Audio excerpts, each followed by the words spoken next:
When you look at this Texans defense on tape, what jumps out to you? They play 11 as one. They swarm. They're just that style of defense that, I'll refer back to Saleh just in terms of, my time with him in the Niners and obviously D'Amico being the linebacker coach, then moving up to D.C. and rightfully getting that job, and the foundation of that defense is just play hard as you can for 60 minutes, stop the run, create dents on the edges, pressure the quarterback with 4, and rally to the football. And that's what pops out on tape. I mean, their play style is second to none, and our guys know, what kind of game it's going to be. How does Texans having such a veteran secondary impact some of the decisions you're making?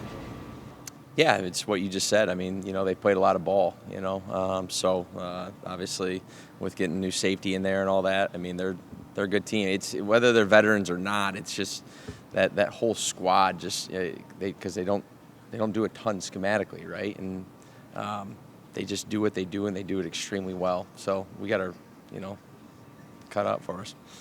Obviously, Matthew is all about team first, but this weekend he can hit 60,000 for a career. What does that mean to you? I didn't even know that.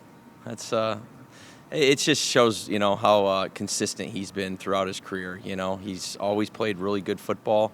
It's awesome to have him back out there, and I know he enjoys this game for many, many reasons.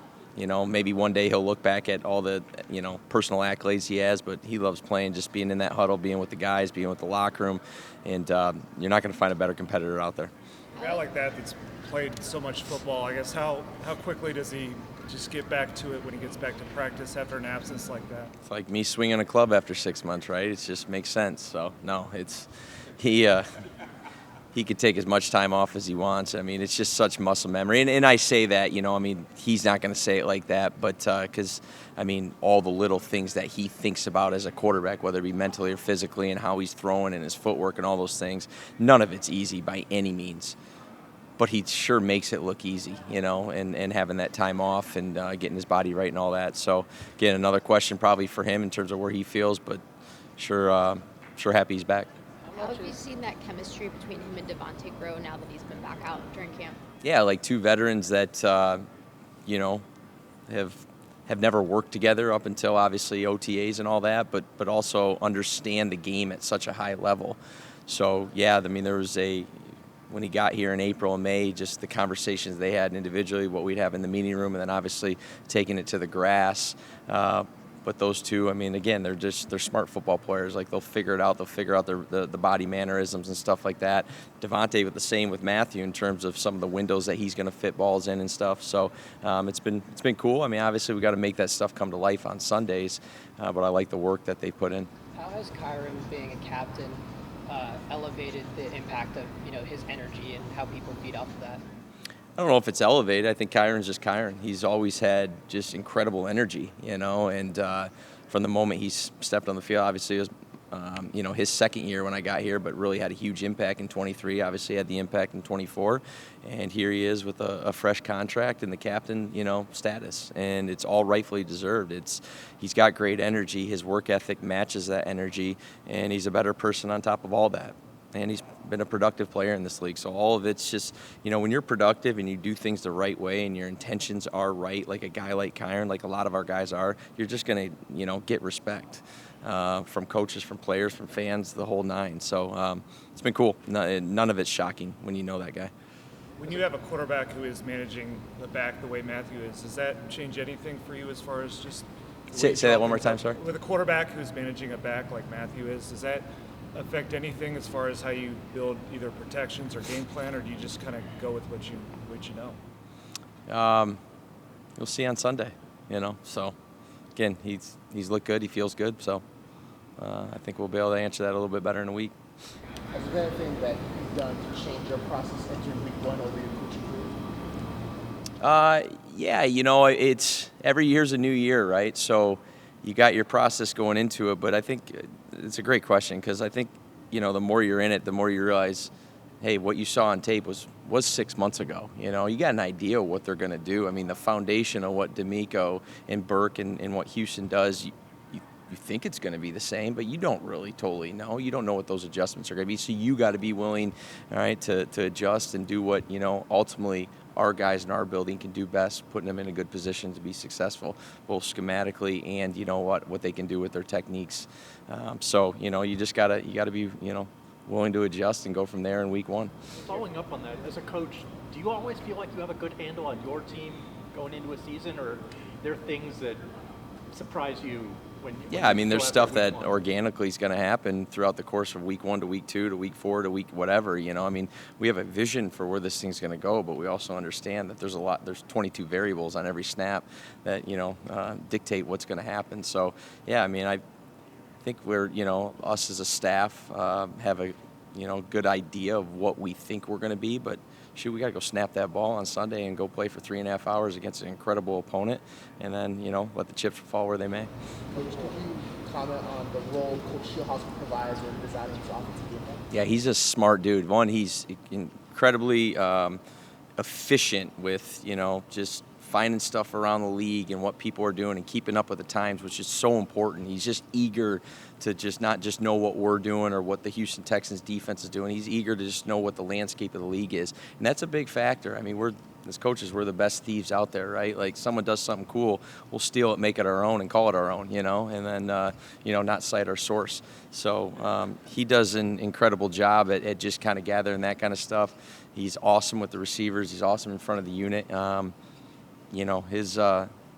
I don't think he really cares about his future, but his future, in my opinion, is really bright. And but he's where his feet are, and really lucky to have him. What kind of lift is it just to get Alaric Jackson back at left tackle? It's awesome for him. It's awesome for us as a unit. That's selfish, but it's awesome for him because of what he's had to go through, and not just once. I mean, it's twice in terms of the blood clots, and so. For him, for a guy that just loves being out there, he brings such a quiet energy, if you will. He doesn't say too much, but you feel him, and you feel him in our huddle. You feel him when he goes to the line of scrimmage. He loves this game. He's a good dude. I'm super happy that, for him, that he's able to get out there and do what he loves, and he'll do it at a high level. He's excited. As you stand up here and think back to a year ago when you're about to do this for the first time, what have you learned about yourself as a coach and what this job entails? I mean, that feels like forever ago, and it feels like yesterday at the same time. So, you just got to be mentally tough. Like we always talk about it to the players, how the NFL season, you're one day away from being humbled, and kind of always having that in the back of your mind, doing your best that you can, and just knowing that there's going to be some peaks and valleys throughout the season, and being able to push through it. So definitely feel a lot more settled and ready to go. Not that you didn't necessarily feel that way last year, but I think when you look back and you just know how you feel now, and I think it's a lot more because of the players that we got, and feel good going in with those guys. Back at LMU, Kobe Turner had said, last year was last year, but we earned the right to have confidence. As you game plan for Houston, do you sense, is that still accurate? Yeah, I mean, it's more of like you got to earn it every day. I think that's the mentality that this group has. Like every single day, whether it was starting in OTAs, whether it was starting in training camp, we just have that mentality where we're hungry. We're going to earn the right to be confident on game day, and the confidence on game day comes from the hard work and the preparation that you put in and practice, and that we're about to put in here today and here about an hour or so. Chris, what impresses you the most when you study film of C.J. Stroud? He's an elite thrower. Make all the throws. Obviously, had a great first 2 years in the league. A really good skill. Do a lot of stuff off schedule. He can see the field. He can make every single throw. He's a true problem to play against. So it'll be a fun challenge on Sunday. Similarly, what's it like to go against a receiver like Nico Collins and all he can do? Yeah, I mean, it's like I remember this last year where it feels like every week you're going against a different elite guy. And, he's been fun because we haven't had the chance to play him yet. So it's been fun to kind of study him. And, really since the schedule came out, you kind of, over the summer, you start to kind of peek in some clips and just seeing him. And you've always heard of him from afar. But he's an excellent player, and obviously he's got the size, he's got the speed. But what really impressed me about him is his ability to catch the ball, like facing the ball and get vertical and get grass. And he's tough and connected. And, he's a tough problem to deal with. Coach, what area has Jared improved the most since last year? I think it's knowing his ops within the scheme of the defense. He's an elite player, and we don't want to take that elite trait away from him. but also understanding, when he can take his ops and when he can't. And I think he truly understands what the other 10 guys around him, especially the front guys, do and his job in the defense. And he knows when he has his ops to take his chances and when he doesn't. And I think he truly understands that. He's also playing hard every single snap, and that's something we challenged him to do really throughout training camp. He played really, really hard last year, and I think he can continue to get better at that. Chris, when we asked Sean about Nate Landman being voted a team captain his first season with the team, some of the things that he mentioned were just his emotional intelligence and how he picks and chooses the way when to lead, and also just the way he got to know his teammates. When you think about all three of those things, like what resonates or stands out to you the most about observing that over the last several months? Yeah, he's just a stud. He relates to guys. Guys are just drawn to him. He's an easy guy to talk to. It's fun as a DC being with him because he's always got suggestions. Every single time, I think, after we get these periods, he walks off and always suggesting, hey, we could do this or this. And he's just a fun guy to be around. And he's just a great person. And just like you said, he's got great emotional intelligence. Guys are just drawn to him. But I think it's, he's a really good football player. And, I think you can be a great person, all that, but guys are drawn because he is a really good football player. He's always in the right spot. He's tough. He gets the guys going. He plays hard every day. And, we're really happy to have him. Coach, now that we've reached this point, what is the effect of having a young roster go through the growing process, coinciding with your growing process of coordinating? Yeah, it's been kind of fun. It's been we feel like we've last year we were kind of growing together, and just how you evolve, whether it's the preparation throughout the week or what these guys can do. And same thing, these guys kind of figuring out what they can do on the field. So, yeah, it's been fun. It feels like we've been kind of growing together as a unit, and, the highs and the lows, we're all in it together. So, definitely when you experience some of those lows together and then you have those highs, it definitely makes it that much more special. Does your familiarity with Nick Caley affect how you kind of approach this game?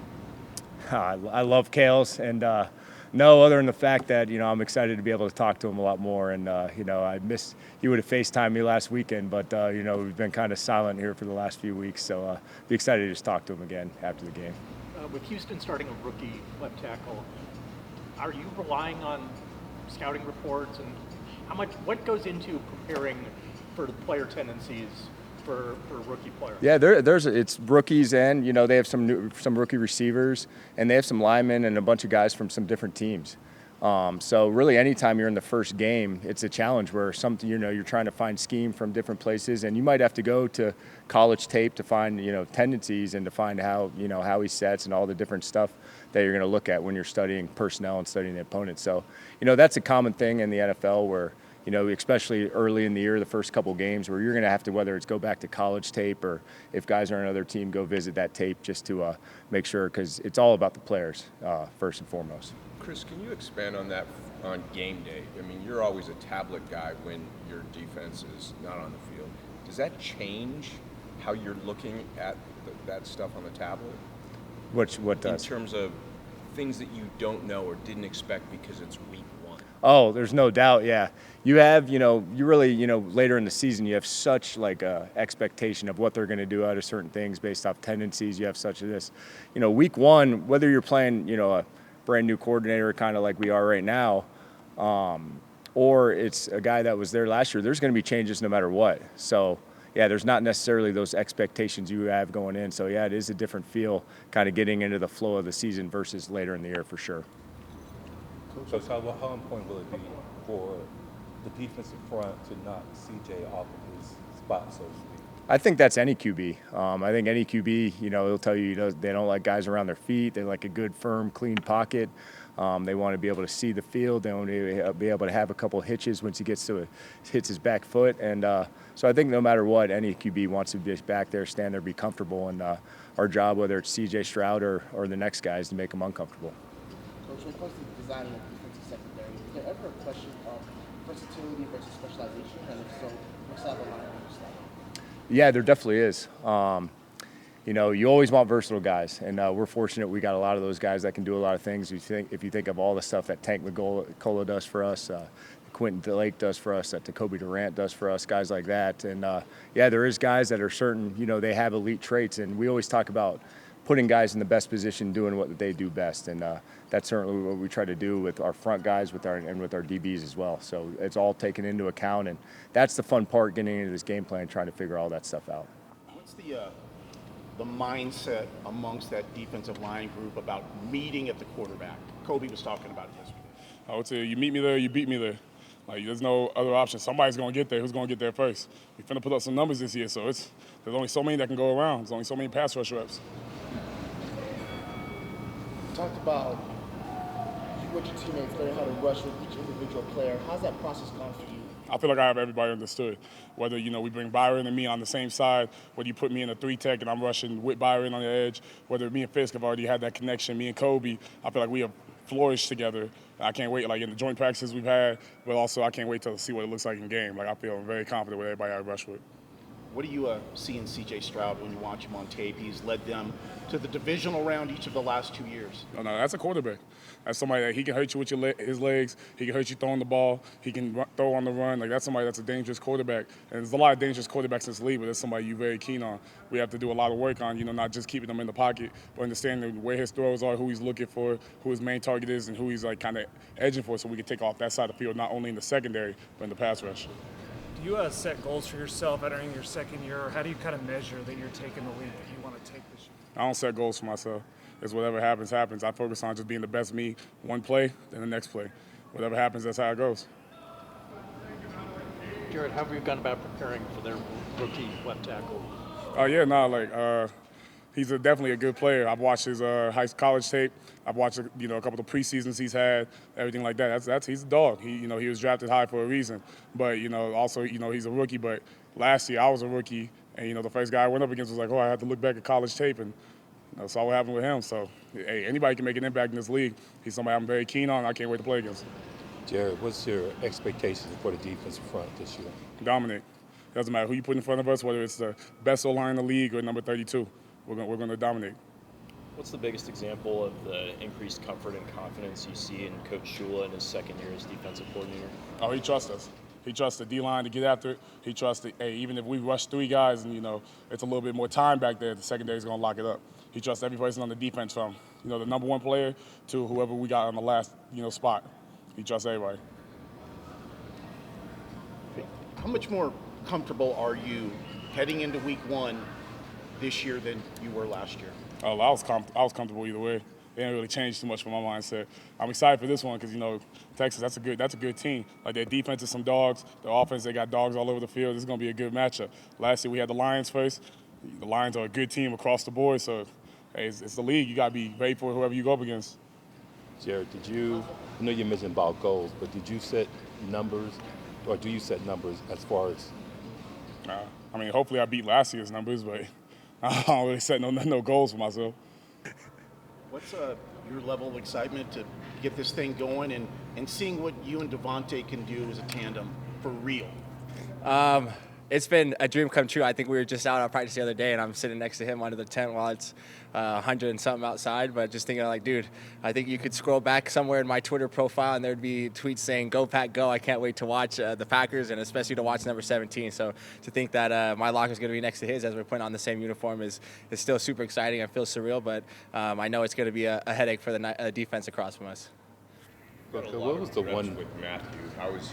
From your eyes, how's he look, and any concern about lack of reps? I guess those are the advantages of being in year 17. I feel like there was a day where we were like, Matthew's going to get out there and try to spin it a little bit. Maybe it's routes on air, and then we were in team period, and we're hearing the play call come from him, and there was no hesitation, and it was we broke the huddle all in one clap, and everything was in sync. We were motioning all right on time, and it felt like we were back to normal. So the command and the control that he has of our offense is something that makes our offense flow as it should.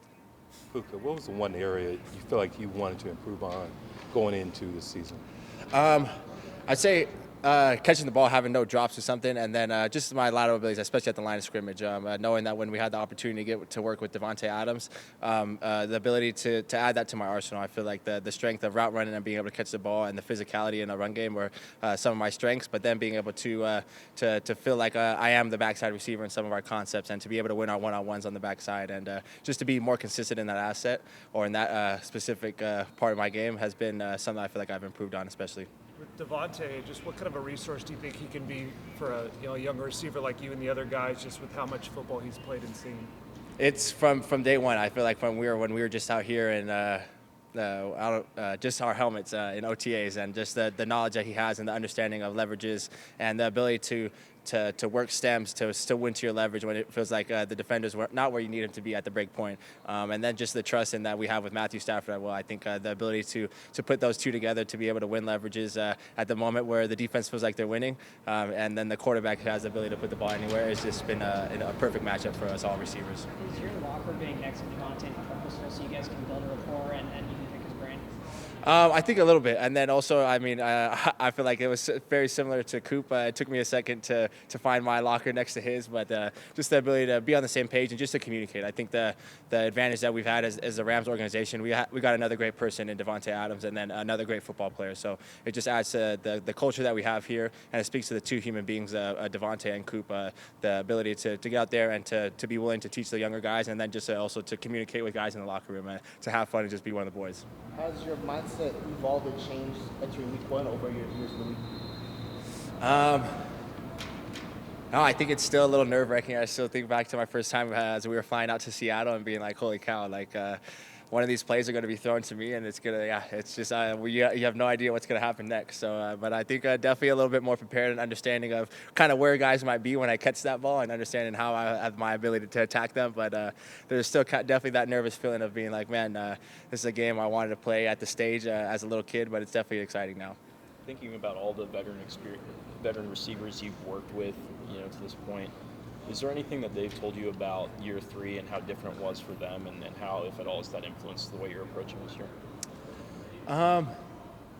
I guess there haven't been too many, necessary questions about kind of coming into year three, but definitely in the game of that, or in the game aspect of being able to be there in the mornings with Matthew and Coop, and then just to come here with Davante and the times that we have in the meeting room, and to be in the wide receiver unit meetings, and to have Coach Yarbs, who's been in this offensive tree for a long time, and then to have Coach Nate Scheelhaase to combine with Rob Calabrese and then with Davante Adams. So the plethora of knowledge that we have there is definitely exciting, especially for all of the young guys, not just me. I know Jay Witt has different questions for Davante than I have questions, and Cavante Montfield has so many different questions because he's in that position that he's watching the X. So it's been exciting to watch from afar how Davante leads in his own natural way, and then also to be a fan and be like, hey, I want to learn the art of playing wide receiver and the knowledge that he's given. Puka, what stands out about Houston's defense? I think they're a physical defense. We had a chance. I was injured during our last joint practice with them, but being able to see their front definitely comes off the ball pretty aggressive in the style of defense that they play. And they got some guys who are willing to hit. I know Henry To'oto'a and then number 0. They are physical guys who get ready to go downhill. But I think that's a style of play that we enjoy and that definitely that we embrace over here.